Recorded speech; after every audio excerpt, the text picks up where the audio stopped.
பட்ஜெட்டை நிறைவேற்றுவதில் அரசியல் கட்சிகள் கருத்து வேறுபாடு கொண்டிருப்பதால் அமெரிக்காவின் மத்திய அரசு முடங்கும் நிலைக்கு தள்ளப்பட்டிருக்கிறது. இந்த நிலையில் அந்நாட்டிற்கு மற்றொரு கெடு அக்டோபர் மாதம் 17ஆம் தேதி காத்திருக்கிறது. அதற்குள்ளாக அந்நாட்டின் கடன் உச்சவரம்பை உயர்த்துவதற்கு ஆளும் கட்சியும் எதிர்க்கட்சியும் சம்மதிக்காவிட்டால் அந்நாட்டின் கருவூலத்தில் வெறும் $30 பில்லியன் மட்டுமே மீதம் இருக்கும்.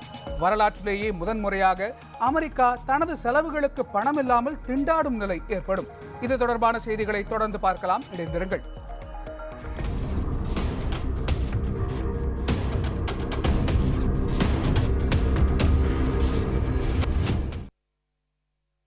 நிதிநிலை அறிக்கை விவகாரம் மற்றும் கடன் உச்சவரம்பை உயர்த்துதல் போன்ற விவகாரங்களில் தொடர்ந்து தேக்க நிலை நீடித்தால் அமெரிக்கா திவாலாகும் சூழல் ஏற்படும் என்று அதிபர் ஒபாமா எச்சரித்துள்ளார். அமெரிக்காவின் கடன் உச்சவரம்பை வரும் 17ஆம் தேதிக்குள் உயர்த்த வேண்டிய கட்டாயத்தில் உள்ள நிலையில் குடியரசுக் கட்சியினர் ஒபாமா கொண்டு வந்த புதிய மருத்துவ திட்ட சீரமைப்பிற்கான நிதி ஒதுக்கீட்டு விவகாரத்தில் தொடர்ந்து பிடிவாதம் காட்டி வருகிறார்கள்.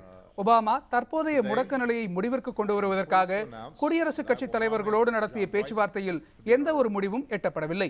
இதனிடையே வால் ஸ்ட்ரீட்டில் அமைந்துள்ள முக்கிய வங்கி பிரதிநிதிகளோடு அமெரிக்கா எதிர்கொண்டுள்ள சிக்கல்கள் குறித்து ஒபாமா பேச்சு நடத்தினார்.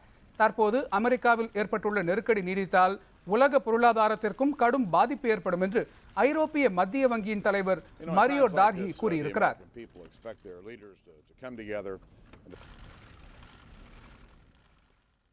அமெரிக்கா தமது கடன் உச்சவரம்பை உயர்த்தும் விஷயத்திற்கு உடனடியாக தீர்வு காணப்படாவிட்டால் அது உலக பொருளாதாரத்தில் எதிர்மறையான தாக்கத்தை ஏற்படுத்தக்கூடும் என்று சர்வதேச செலாவணி நிதியத்தின் நிர்வாக இயக்குநர் கிறிஸ்டின் லார்கார்ட் தெரிவித்திருக்கிறார்.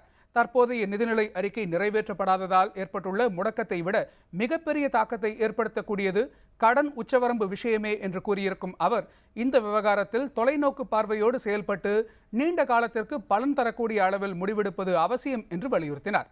வரும் அக்டோபர் 17ஆம் தேதிக்குள் தமது கடன் உச்சவரம்பை உயர்த்தாவிட்டால் கையிருப்பு இல்லாத நிலைக்கு அமெரிக்கா தள்ளப்படும் என்று ஏற்கனவே அறிவிக்கப்பட்டிருப்பதால் அதிபர் ஒபாமா மற்றும் குடியரசுக் கட்சியினர் இந்த விஷயத்தில் முடிவெடுக்க குறைந்த கால அவகாசமே உள்ளது.